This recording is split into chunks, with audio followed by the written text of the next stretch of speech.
Obviously, we don't do these very often. A lot of you have put your heart and soul into this team, and we appreciate most of it.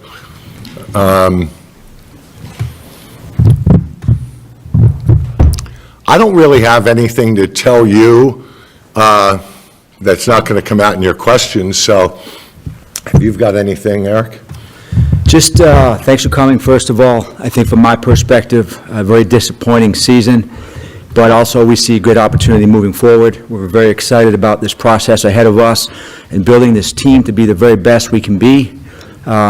Excited about that moving forward this spring. Our players are excited, and we plan on getting back to the standard that we've set. Questions? Steve, good to talk to you. Good to see you.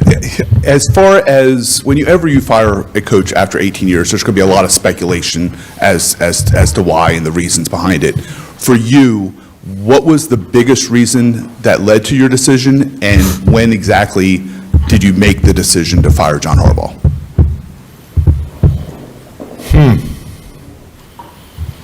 I staked out a position that I thought I had come to, with a lot of thought and a lot of prayer, and gave a lot of time to it. I think I talked to you 3-4 weeks ago, and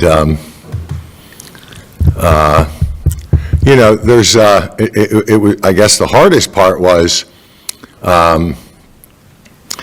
the reasons, and unfortunately, most of these can't get traced back to John necessarily, but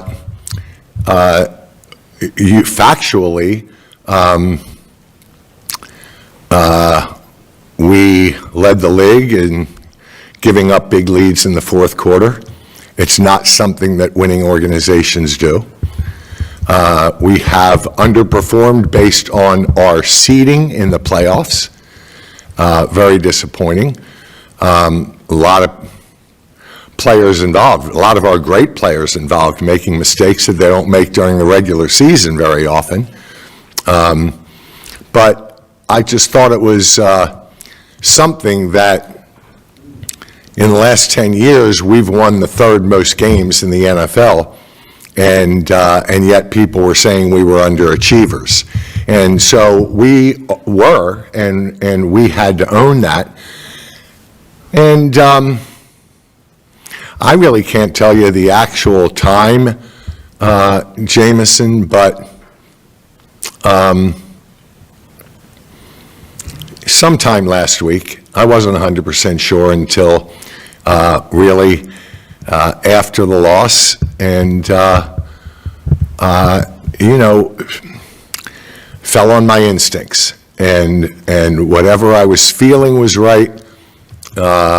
I woke up Monday and I was pretty sure that, I was going to do it. And, I've got great partners here, and spent a lot of time with them and asking them their opinions. And, I made the decision, and it was a hard one. And as you all know, in your life, timing is never right. You can't say that timing is perfect in anything. But I got to the point that I didn't believe that I would feel regret after I made that decision. And that's what instinct is. When you finally get to the point that you're pretty damn sure that you are not going to regret the decision a day or a week later, then that's the time to make the decision. Is that fair? Steve, did you speak with Lamar before you made the decision, and how would you characterize the influence he or other players' opinions on the situation had on your decision? Yeah, I talked to a bunch of the veterans, and it's funny. As you all know, you've gotten to know Lamar about as well as I have, and Lamar is really, really a non-confrontational person. And when I spoke to him Monday night, He said to me, everybody's saying I got a problem with Monken. I don't really have a problem with Monken. I don't know where that comes from. And he said, and then I hear I've got a problem with Harbs, and I don't have a problem with Harbs. I don't know where that comes from.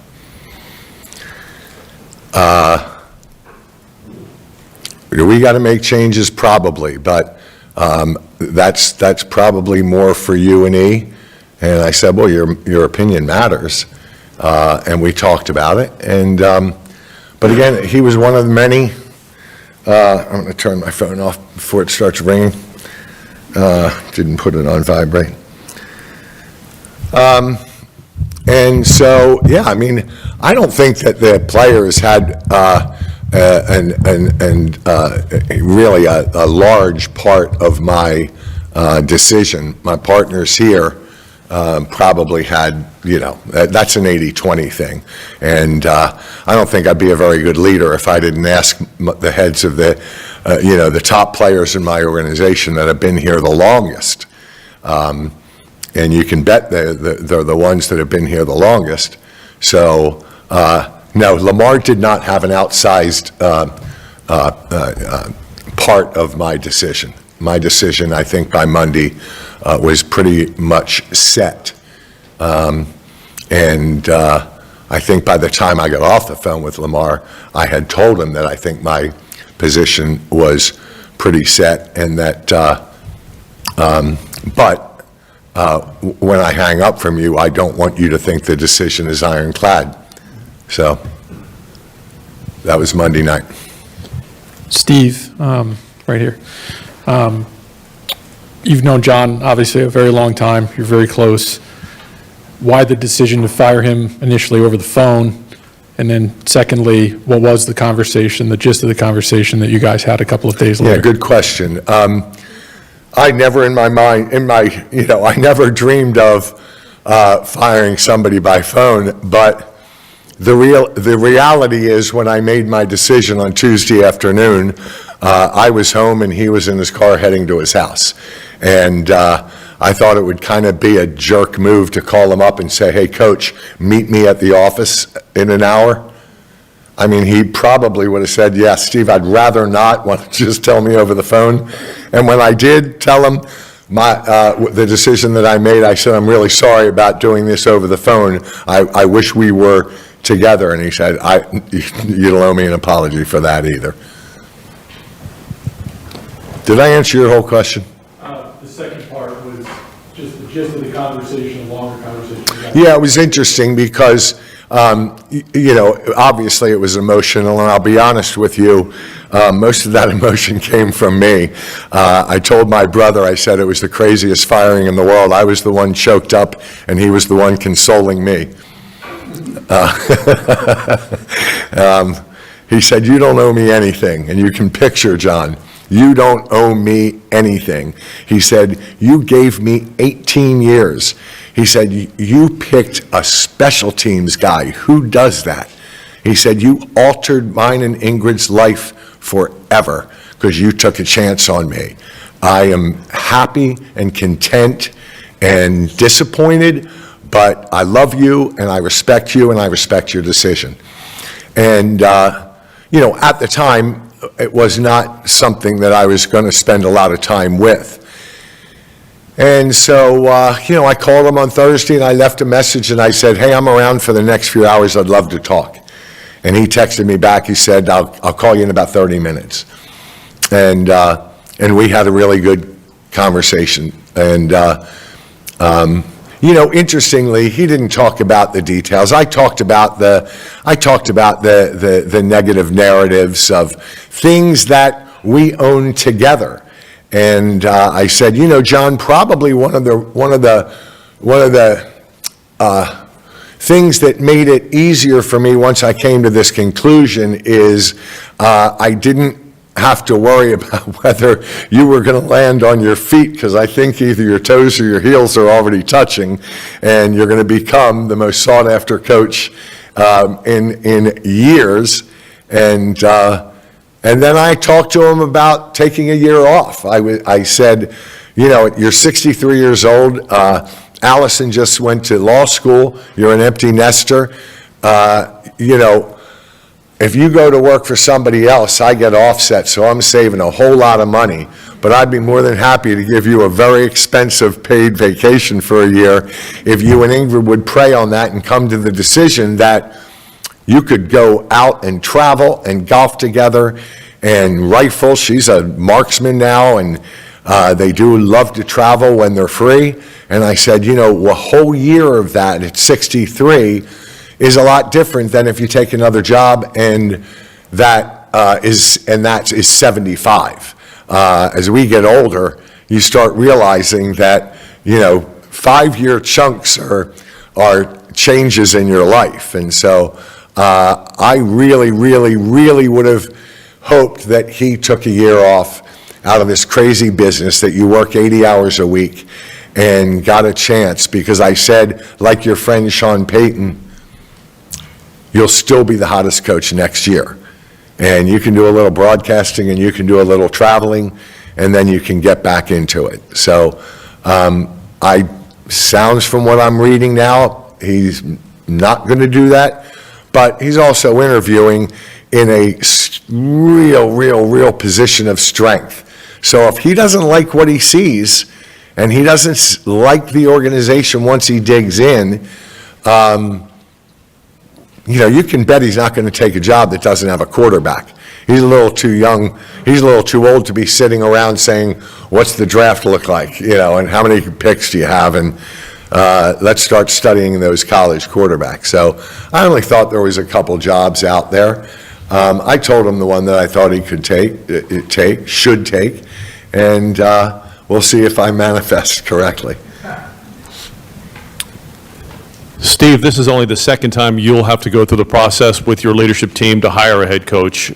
Because you've had so much success in 18 years, Yeah. Are you essentially telling your next head coach, you need to get to the Super Bowl fast?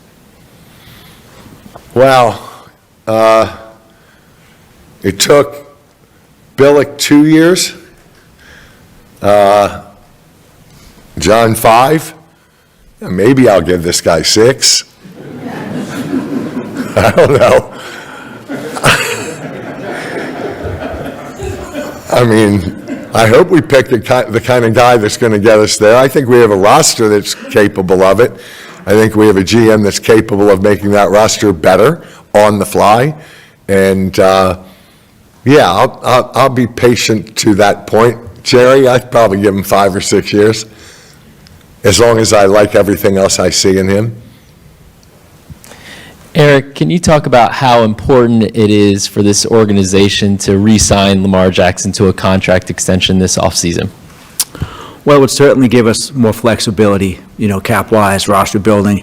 I think that we've done a good job. You know, we carried over this year almost $10 million, just over $10 million in money, probably double what we have in the last, you know, however many years, I think. We do have a nice little nest egg. It's not as much as we'd like. A deal with Lamar would give us the ability to be more active, to re-sign some probably more players on the team, and to potentially go after, you know, a couple big-ticket items. We haven't traditionally done that. You know, we've been, as you know, more reserved when it comes to free agency. We like the amount of draft picks we have this year. We do have money to go out and re-sign guys, free agents that we have right now, some good players, certainly, but having more money would be helpful for sure. Steve, I know it's early days in the coaching search, but is there anything that you have decided that you want to prioritize in hiring the next coach, and is there anything that could be disqualifying for the successor to John?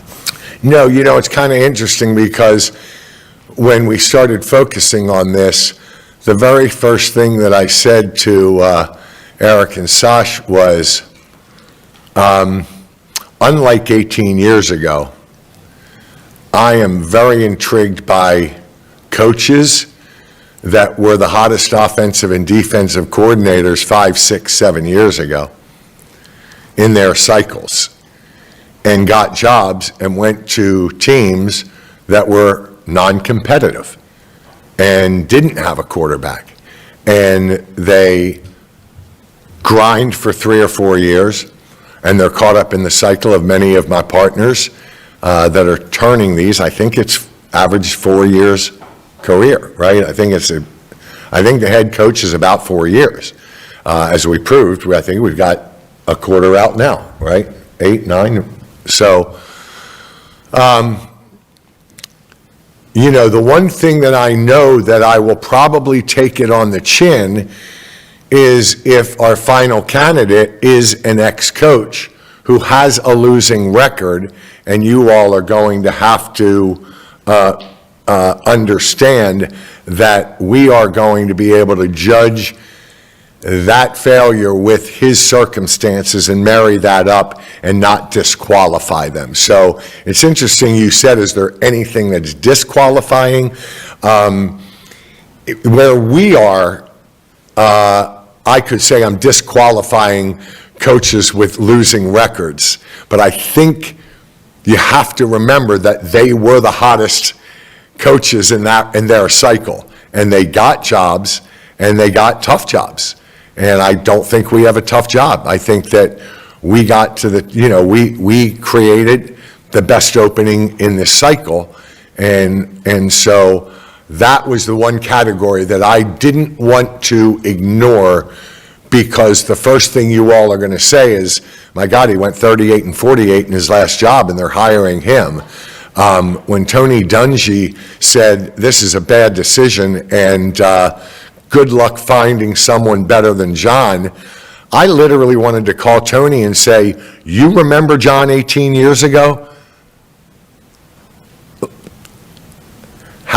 How can you take our success and use it against me while we're out trying to find the next John Harbaugh? That's impossible. So if I hire an offensive coordinator or a defensive coordinator, none of y'all can say anything about his poor record the first time he was a head coach. And so it would be very easy for me to try and avoid those ex-head coaches because they have losing records. But I'm telling you, we are keen to their circumstances, and we won't let their first shot at a job influence us negatively for this one. As far as offensive and defensive coordinator, I really couldn't care, because you're bringing in 3 people.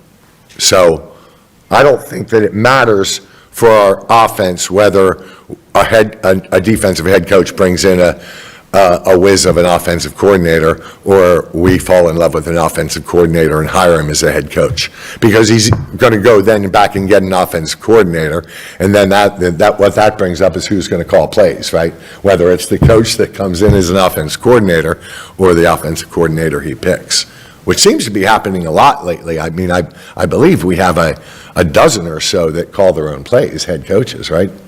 On defense and offense, maybe more than a dozen. It's a lot. Yeah.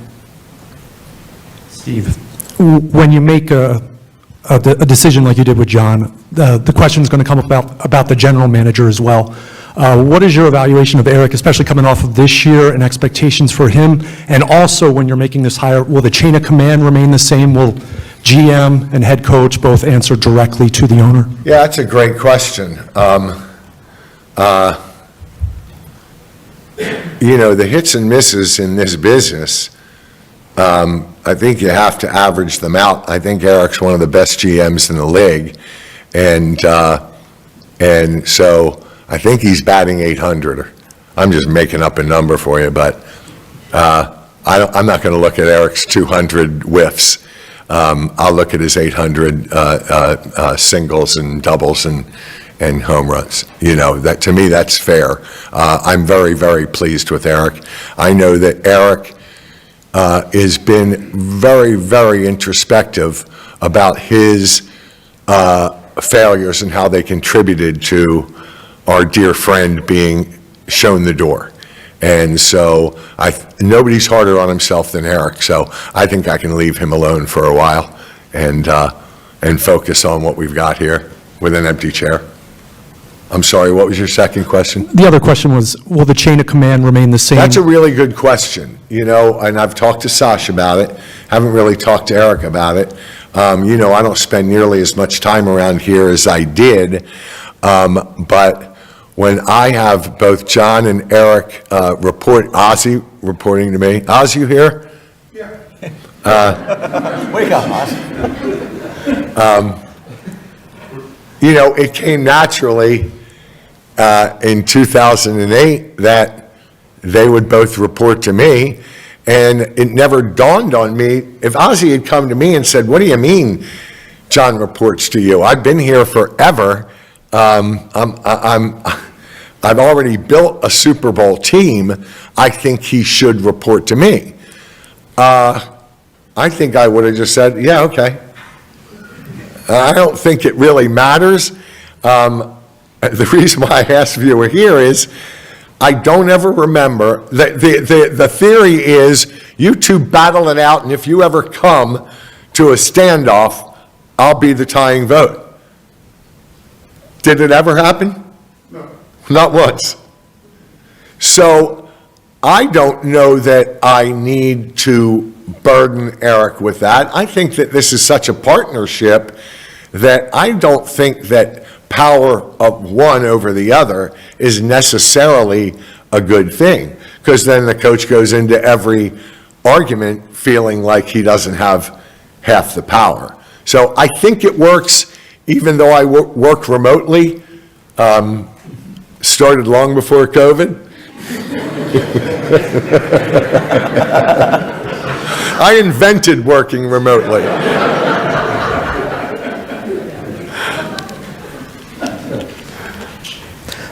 Steve, a two-part question. One, you kind of went into detail. You guys are all good at two-part questions, aren't you? You get that microphone, you're not giving it up. We're trying to get them all in. Yeah, all right. You were just talking about, what you're looking for in coaches and what basically there aren't any disqualifications. I am curious, are you strictly looking at NFL head coaching candidates? Are you dismissing college coaches? And also, how much input will guys like Lamar and the veterans that you spoke to before moving on from John? Well, I talked to Lamar last night, and I told him that he and I were both lucky because I found out in the nick of time that there was an NFL rule that if I did one Zoom with one of the 15, are you up to 15 now? We might be over that. 16. If I did one, I had to do them all. Now, working remotely makes that extremely difficult, and so I was luckily, you got me and said, you got to do them all. If you do one, I said, then I'm not doing this first one. So, so like the first time, I want 4, 5 candidates. To answer your college question, I really don't know. I don't know how hard that would be. I know that there's been a couple college coaches that have reached out to us. We did not reach out to college coaches. But if I was a college coach dealing with that portal in the NIL, I'd be at my doorstep. I can't imagine what these guys are going through. I'm friends with some college coaches, and it's a living hell. So if Eric's interested in the college coach, he's welcome to interview him, right? Second question, that's two-part? The second one was about just how much feedback would you get from guys like Lamar and other leaders on the team in terms of their input on the I think that Eric made it clear to Lamar that when we get down here, talking to him, I think he's texting Lamar after every interview, whether it's Zoom or in person. And I think he's getting some opinions from Lamar. I said to Lamar last night, when they call me up from Florida, you better get your ass up here too. Because if you want to do the interviewing, these are going to be full-day meetings like they were 18 years ago. And they go from department to department to department, right? So I said to Lamar, you can jump on my plane or find another way to get up there. But if you're that interested, then we're going to get a schedule. He's going to call me up. He's going to offer you the same luxury. And I said, I hope you take it. And he said, yes, sir, I think I will. So we'll find out.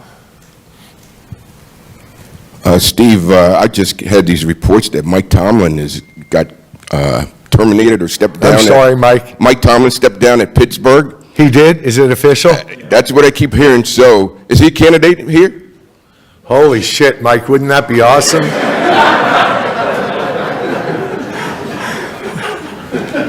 Only if John takes the Pittsburgh job.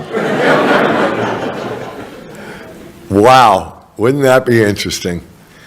I don't know, that thing last week maybe disqualified him from my opening after our kicker missed a kick to let them advance.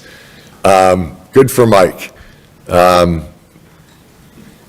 I don't know. Talk to him. I love Mike. I mean, I've admired Mike for 18 years, and that's really shocking that he did it that way. But yeah, that's kind of crazy. Didn't know that. I'll leave that to E.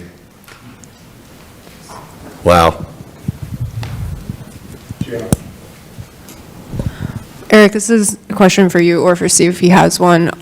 We heard that Nnamdi Madubuike from John, he would provide his own update, but we haven't really gotten an update in a while. Do you still expect him to share what's going on, or do you have any update on his situation? On John's situation? On Justin Madubuike, Nnamdi? Oh, okay. You know, I can't really discuss that, obviously. I will say, you know, not having Nnamdi this year was a horrible situation for our team. I think it affected us in different ways, in many ways. A great player, great person, special person, still working through a lot of his, you know, different ideas and things that we can hopefully get more and more information about his situation. But more than that, I think just I couldn't talk about specifics with him and his situation.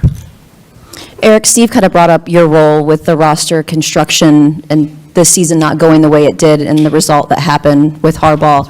What do you see as the biggest roster failures and disappointments on your end with this team?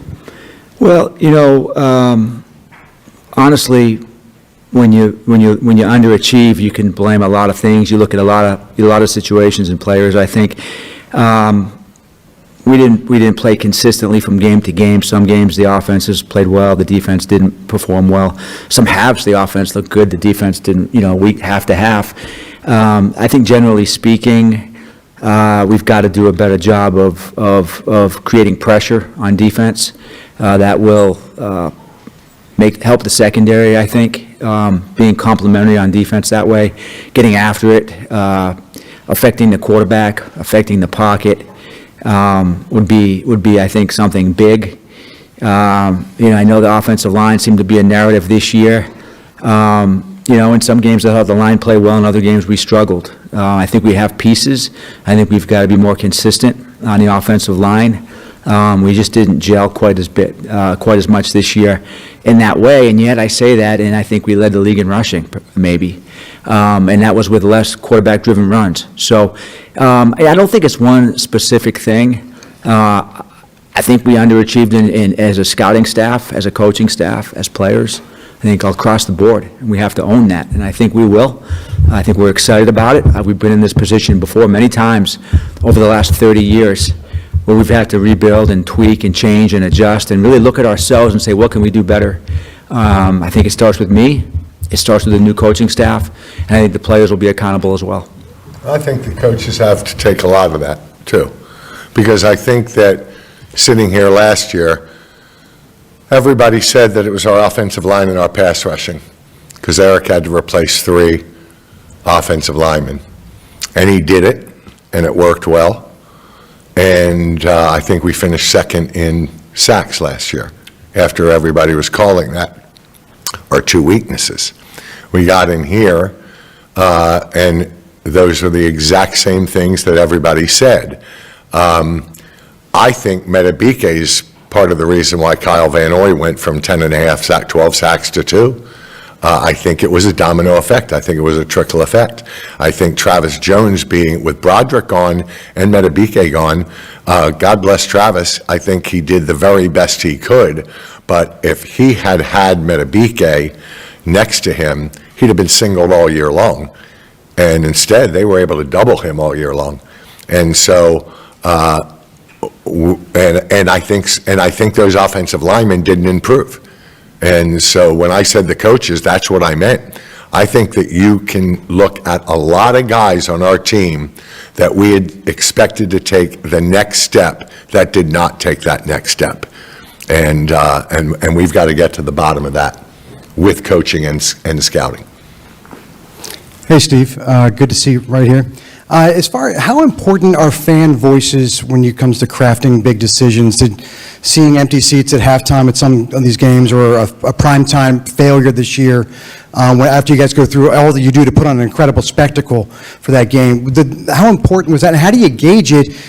With social media, it can be a really loud voice, and it can be, but a very small minority. How do you go about doing that, and how important is it?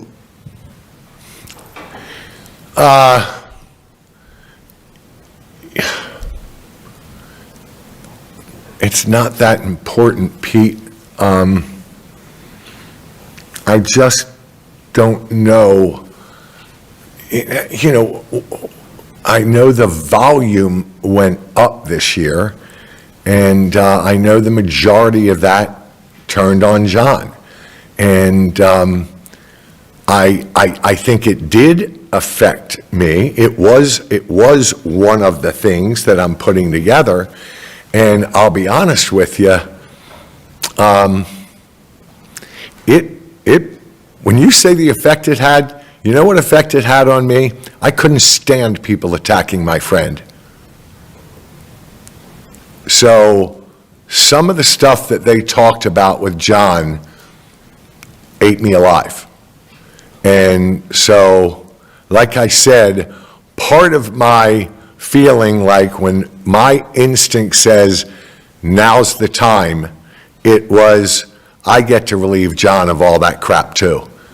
And John gets to start anew, and John gets to be the everybody's number one choice to be that. And so I kind of thought, again, that there is never a good time, but we went backwards the last 3 years. That to me was a bigger thing, but they're putting that on John and John and John and John. And so, part of it to me was, if the narrative is that bad, then we need to shake it up. And again, knowing that John didn't have far to fall, it made it much easier for me to make that decision, right? Because I knew it wasn't going to hurt him that bad. And when I talked to him on Thursday, gosh, he was giving me advice to the Ravens, and I was giving him advice to these openings. And so, we're going to be friends forever. And now I know John went from being hammered by the press, and I don't know how much Ingrid reads, but I'm sure she does. We've got some protective mama bears out there that don't like their husbands being treated like that. But because it's so anonymous, it's really a major accumulation that I see there. But a lot of them are talking the truth, if you will. In other words, AFC Championship to division round to not making the playoffs, we own that. That's us. And so, unfortunately, John was the one to take it. But if I had fired Eric, he'd have been the hottest GM available in this cycle too. And so, John was the one to go. But it's not a major factor for me. It really isn't. It's our world here, and I think that I'm pretty good at keeping it in my major decisions close to home. Question for Eric. As you go through this search process looking for the next head coach, what can you share about what's happening in order to conduct this search process, and what you're looking for as you narrow down the list to the group of finalists? Well, fortunately, I think we were prepared, ahead of time, which was good. We started a day late compared to some of our opponents who started on Monday. We started really on Tuesday night. We want leaders. We want the best leader we can find. We want somebody who's going to hold the players accountable. We want somebody who's an expert in X's and O's. We want somebody who the players can relate to, but also somebody that's going to be firm and continue the culture that we've built, which we think is important. And as we've gone through our first 7 or 8 interviews that we've had, it's apparent that this is a job that coaches covet, number one. They appreciate the roster that we have. They admire this organization for the continuity that Steve and Mr. Modell before him put in place. And they see that this is really a destination place for coaches. So I think we're going to be in a good position. There's a lot of interest. I've never been through this process like this. I had no idea how many phone calls that I would get from people, agents, from coaches, people in the media, the national media, the local media. Like, there's just tremendous interest in this particular opportunity. And I feel very confident with our people, with our staff, with Steve, who's an expert in finding people, with Ozzie, who has done this before and found a Hall of Fame coach, along with Steve. Some of the other guys sitting up here, I'm very confident we're going to get the best coach to take us to the next step. Steve, do you sense an urgency from Lamar to sign another extension? And are you 100% sold that you want him to be the central figure in the organization for the foreseeable future? I want him to be my quarterback.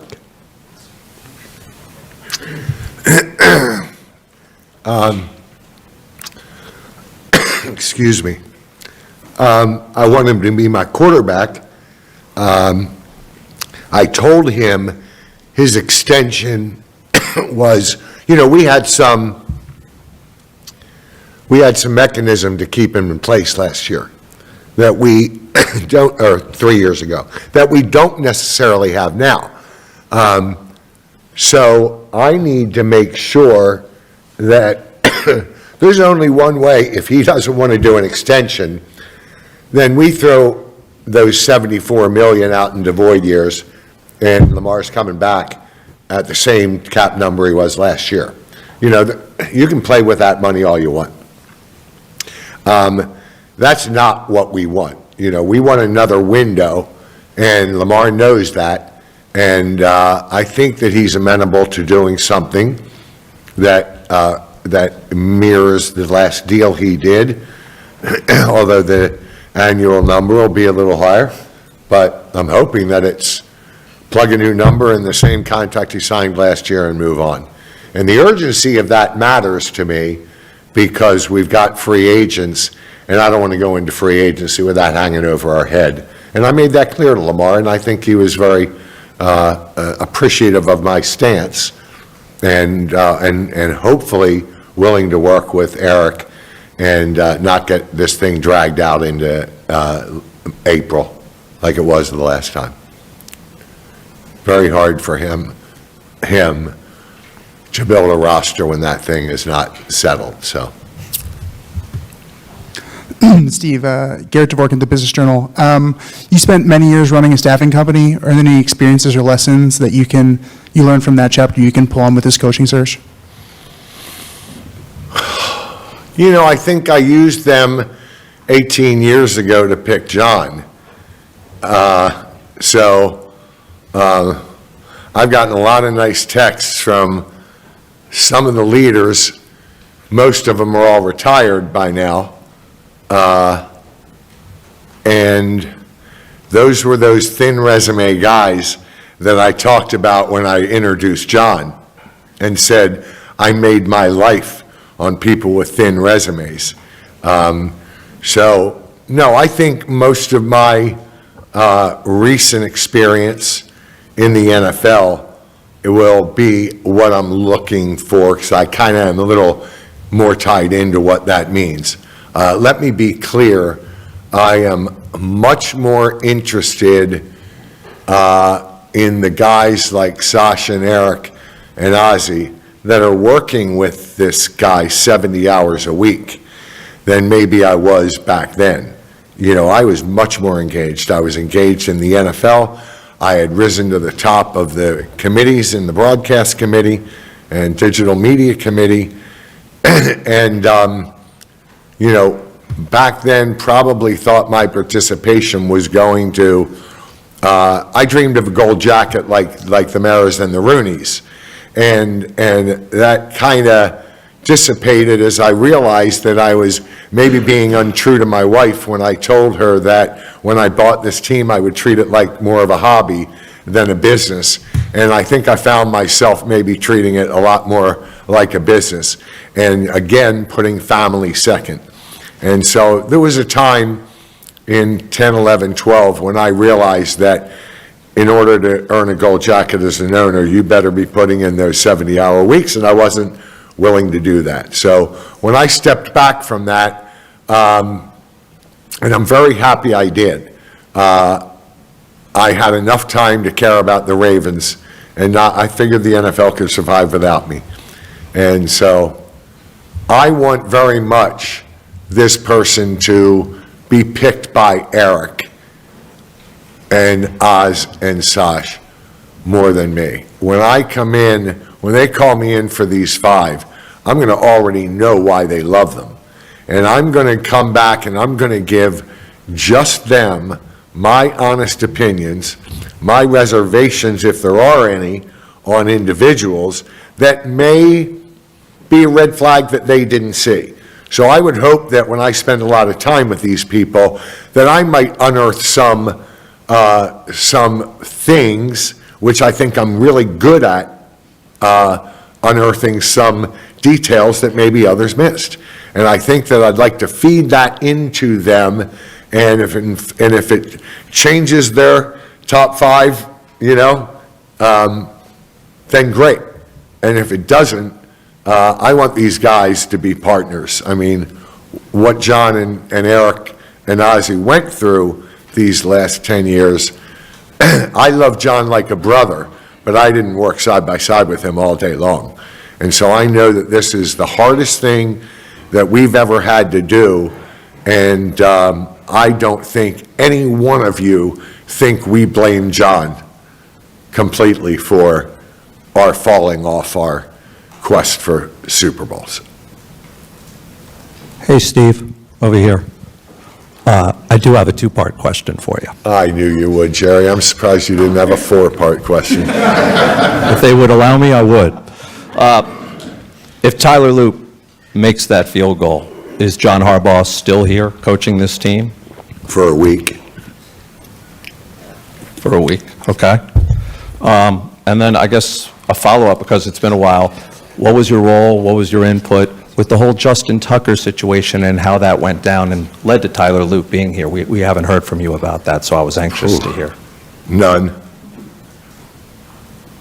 When the reports came out, how did you take all that? What was your reaction, and how did you? Deferred to Eric and John. Do you think if Justin were here, it would have been different? No. Fair enough. I mean, do I think you would have made the kick? Yeah, maybe. How do you know? Huh? How do you know? How do you know? Eric. I feel terrible for Yes. Tyler. He's going to be a great kicker. He's going to learn from this. Every one of them have learned from those mistakes. It's a terrible job. I mean, terrible job in the NFL. It really is. You have to work twice as hard to earn people's respect, and then they can hate you in a second. And so I think that kid's resilient enough from what I've learned. He'll be our kicker next year. He did a great job. Came in, big shoes, a lot of pressure. He had a great season. Eric, this one's for you. Is there a timeline that you have in mind while you're doing several of these head coaching interviews throughout the next week or so? Just because in the sense that they have to then create their own staff as well, I guess, which is sort of assumed, but is that the case if there a timeline just because everything that happens afterwards as well? Yeah, so I'm kind of thinking of this process like it's a 3-week NFL draft. And, I've been through a lot of drafts, and so this is expedited, certainly. But I think we are trying to get as many interviews done as we can I've never been a part of this, only once, and we interviewed a much smaller amount of people back then. We didn't have the ability back then to even use Zoom, didn't know what Zoom was. Rules right now kind of force us into that Zoom world, and so we're taking advantage of it. I've learned a ton of football, a lot of stuff in the last week. I think my partners would say the same thing. It's been a fascinating process. We've got, I think another 8 interviews, maybe 9 interviews between now and, believe it or not, Sunday. And maybe a couple more after that. And then we'll kind of take that list of 15 to 20 interviews, candidates, whittle that down to 4 or 5, try to assemble as a group and figure out, the 5 guys that really resonate with us, that have the most qualities that we're looking for. Craft what that schedule might look like, bring those guys in, again, for a day. We've had a couple guys on site, but, bring those other 5 candidates in, talk to them with maybe a few other people in the loop as well, and then see if we can find a candidate. I think staffing-wise, again, given the rules, very hard for coaches to really fill out their staffs until really around the Super Bowl. It's challenging, and now it's not as easy as it used to be in a lot of different ways. I go back to when Seattle hired Mike McDonald. They waited until after we played in the AFC Championship to interview him for the first time. So we're ahead of the game, I think, in many ways. We've talked to some really good candidates. We've asked them about assistant coaches. That's typically a question that you might ask. What's your staff going to look like? We've been able to get a lot of good information on what their coaching staffs might look like. And then the strategy for us is to really look at, and again, I think it's not just the head coach. It's who is his coordinators, what are they going to look like, offensive line coach, secondary coach, and find the right combination of coaches that make us better. Steve, you mentioned having some level of patience for the new coach. Is this for me? Yes, Steve. Okay, I'm sorry. You mentioned having some level of patience for the new head coach. So what will your measures of success be to determine if things are moving forward as you envision for the organization? Well, if we fail, then I'll assess his contribution to that failure. Because like I said, this is an all hands on deck. When we fail together. And so, it's Eric's job to mentor him and guide him in our culture. Hope he understands it and can add to that culture. What we do on the field, it will play a role, but I certainly hope to get back to the playoffs, and I certainly hope to overachieve.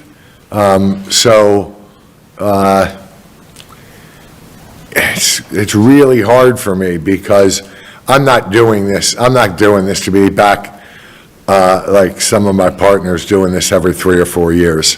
I mean, to me, that's hell on earth. So we're going to make it right, and we're going to make it so right that we're going to have a lot of patience. Is that fair to say? We're going to be so confident in our choice that we're going to grant him a decent amount of patience. For Eric, it seems like you've been in touch with Lamar a lot, it sounds like, and I'm curious, the communication between Lamar and the coaching staff, was that where it needed to be this past season, do you think? And I guess how much of a priority is that when you're sort of going through your interview process with prospective coaches? Well, I think communication can always be better. I mean, just if you think you're a great communicator, then you need to be a better communicator.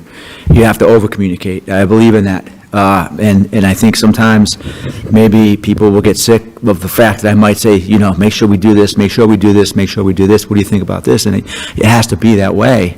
And I think with players especially, they're looking for feedback. They want to have a voice. but you've also got to encourage the feedback and encourage the voice and work and set expectations and hold people accountable every single day. And that's what the most successful organizations do on a consistent basis, whether that's with your star quarterback or your third-string inside linebacker. You've got to set expectations, hold players accountable, create foster a relationship where they love this place and love this culture, and football's the most important thing in their lives. And that starts with our scouts, selecting the right players, our coaches, coaching these players, developing these players, and our players living up to the faith that we put in them. Steve, right here. How's it going? Alex Glaze at WJZ. You mentioned Eric and Ozzie and Sashi being involved in this process. Those are guys obviously you're very familiar with. When you're interviewing candidates, how important is familiarity to this organization, or do you believe like a fresh start completely is something that's needed? Yeah, that's a really cool question, and it's like we've interviewed people that have been with us, like Anthony Weaver, and I would think that he would be pretty impressive in his interview because of the time he spent here. So you're kind of handicapping fairly a person that has seen us from afar, but has no intimate knowledge of us. And I think Eric's really good at handicapping that knowledge to the lack of knowledge, right? So I would hope that Eric's not swayed by someone who has a lot of knowledge of an organization. I hope they don't take the pole position because they might be a better interview because they have such intimate knowledge. I think Eric's pretty smart and capable of handicapping that knowledge and taking it out of it when he's looking at them as equals. Hi, Steve. Kyle Goon from the Baltimore Banner. Correct me if I'm wrong. I think you've said in the past you don't view the Ravens as a family sort of heirloom, sort of have some urgency and desire. And obviously you don't make a change like you did with John without feeling sort of competitive fire. So it's clear that you're feeling that. What's sort of your current vision of how your ownership will progress and your ownership, what your ownership looks like in the next 10 to 15 years based on how you're feeling now? I'll be 80, Kyle. I don't see myself being, I mean, all my friends, all my favorite people in the league 25 years ago were younger than I am now. And so when I watch Jerry and Bob, I mean, I still love them to death. They've always been there for me. They were younger than I was when I met them and joined this league. So I know that's always been a topic of conversation. How long am I going to? Because I kind of always said I don't think, well, I'm not passing it down to the family. I made that decision 25 years ago. I don't think that's healthy for my family. I've seen families feud and ruin over these damn teams, and I was determined not to do it. But when I watch guys like Art Blank and Steve Ross and Jerry Jones, and Jerry talking about what part of his anatomy he would give up for a Super Bowl at 83 years old, I don't want to be there. I really don't. I want to win a couple Super Bowls and get the hell out. I'd love that to be in the next 10 years when I'm 75. That's my dream. If I got one of the top teams at 75, I'll probably stay till 76. So I'll probably bail somewhere around 10 years from now when I have a really bad season or back-to-back seasons. And he'll probably be coming with me. Yeah. Right? Eric said he's not a lifer either, so. Kevin Richardson with the Baltimore Sun. You talked about the importance of someone rushing the pass rushers and how that affects the defense. Would you be open to trades in the first or second round to get that young stud that can affect your whole defense? You know, I'm never opposed to getting an elite player. You know, we almost made a trade at the trade deadline. We tried to make a trade, and we didn't get it done. But I do think that, you know, I think a lot about these kind of situations, and it's not that draft capital, right? It's not, which is always a lot. It's you're giving up a lot of times multiple first-round picks. It's the combination of the draft capital and the salary, which in some ways, you know, it's prohibitive. And I also think that, you know, when you get into that mindset that you're one player away, you're ripe to be fooled. And we see it every year when teams make some of these blockbuster trades. You know, oftentimes they end up going the other way, and you just can look at teams. There's so many factors when that happens. I still believe the best way of building the team is, you know, through the draft, because I've seen Ozzie do it so many years and do it at a Hall of Fame level. We will participate in free agency, and we will trade for players. We've done that. It's got to be right player, right price. If there's a elite Hall of Fame type talent that's available that we think can come in and be, as Steve likes to call them, game wreckers, we look at that. We consider that very strongly. But to do that for a really, really good player and have to pay the exorbitant price and also give up all the draft pick capital, that can set your franchise back for a long time, as we've seen. All right, we'll do two more, Jamison, and then Ken will close it out. Okay. Steve, you did mention that you invited Lamar to come up for the interviews if he wants to, the final round of interviews and everything. When it's all said and done, how much of a say will Lamar have in the head coach selection?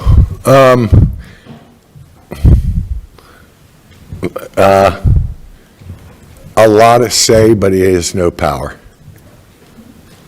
I have the power. They have opinions, and I want them all. I care about my players very much, but I can't give them power. Steve, there was a time when fans looked forward to hearing from you all the time. I think we called it State of the Ravens. We used to hear from you just about every year. Why did you stop, and can we look forward to hearing more from you in the future? Like Seinfeld, I ran out of good material. I had to retire, and then he goes out, and next thing you know, he's doing like 80 shows a year. It's like, Jerry, I thought you were retired. So I don't know. I just always felt like if I put these guys in charge and they got us to the playoffs, look, they gave me and I appreciate the local guys and like Jeff and Jamison, who are in national publications, but the majority of their focus is on us. And the national guys don't look at us as in crisis. And I think the closer you get to us, you see crisis by us failing right now. I just got to the point that I didn't see the benefit of sitting up here and dissecting losing in the division round. To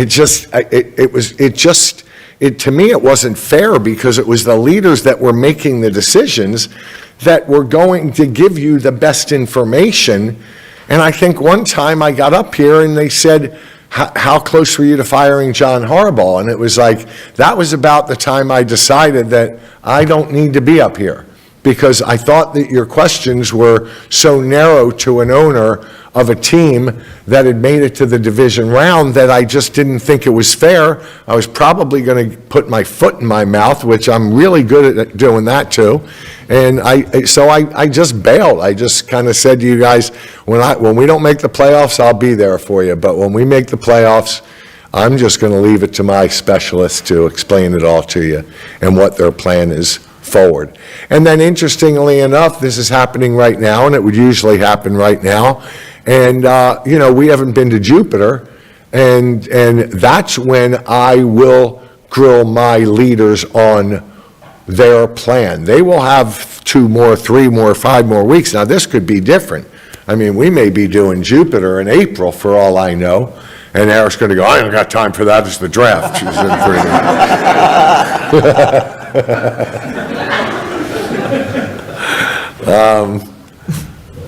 I will say that. I know, trust me, I know. So I don't know when we're going to do it. Maybe we'll skip Jupiter this year. but that's why. It wasn't a mean-spirited thing, I promise you.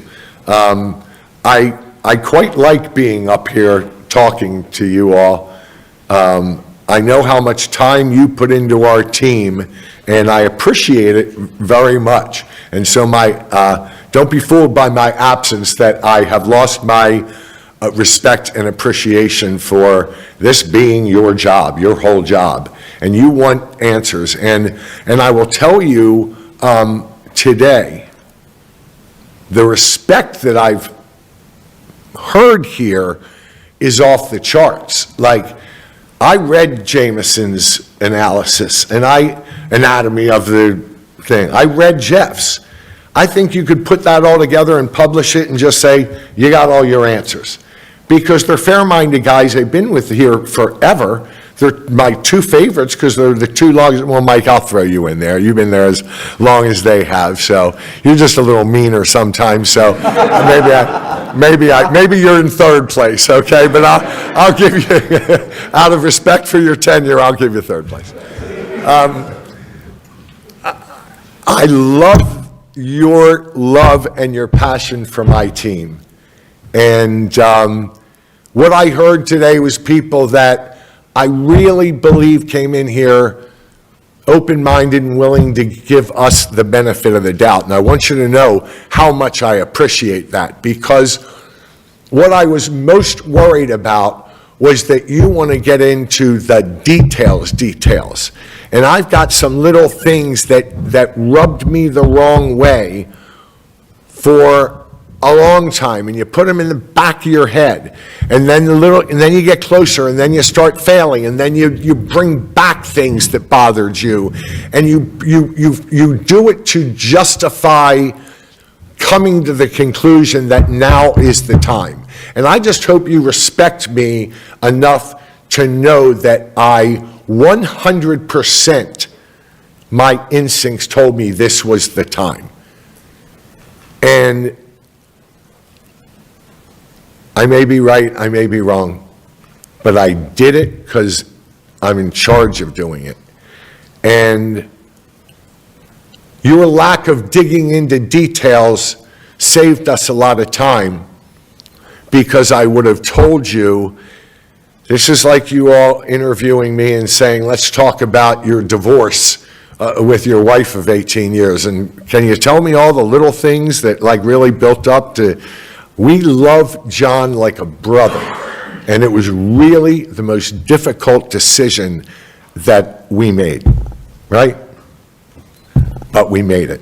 And the fact that you all are willing to just say, I don't need to hear any of the sort of details. It's the big picture. We want the Ravens to succeed. I felt it was the right time to make the change. If not now, when? I guess is what I'm saying. Next year, I heard that we were contemplating, I wasn't even the decision maker, contemplating replacing the offensive coordinator and the defensive coordinator. And that may have been the final nail in the coffin. I thought, if I'm already here and my gut is telling me it's time, why would I let John rebuild an entire staff? Because I'm going to be sitting here next year saying, what the hell did I do last year? Last year was the time. So it wouldn't have been fair, because I think we had run our course.